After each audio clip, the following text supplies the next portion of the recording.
Hello everyone. তো আমি wish care থেকে একটা পার্সেল অর্ডার করেছিলাম, ওখানে 50% অফ চলছিল। তো প্রথমে আমি নিয়ে নিয়েছিলাম এই ভাইরাল বডি লোশনটা। এটা আমি অনেক দিন থেকে ইউজ করছি, আমার খুব ভালো লাগে। দেন ছিল একটা BH অ্যান্টি ড্যান্ড্রাফ শ্যাম্পু। তো আমি জানি না এটাতে কতটা ড্যান্ড্রাফ যাবে, আমার প্রচুর ড্যান্ড্রাফের প্রবলেম আছে। তো আমি কয়েকটি ইনফ্লুয়েন্সারকে বলতে শুনলাম যেটা ভালো। দেন এই সানস্ক্রিনটা তো সবাই জানো, ইটস প্রচুর হাইপ এটার।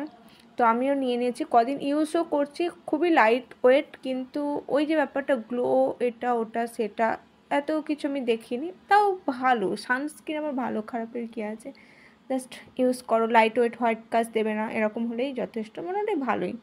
আমি অলরেডি ডট&কি ওয়াটারমেলনটা আর ডট&কি টিন্টেড সানস্ক্রিনটা ইউজ করেছি। তো ওয়াটারমেলনটা হচ্ছে আমার ফেভারিট। দেন ছিল উইস্কারে BH বডি লোশন, ট্যান ওঠানোর জন্য বিশেষ করে। তো এই কটাই ছিল পার্সেলে। আবার দেখা হবে তোমাদের সাথে অন্য একটা ভিডিওতে।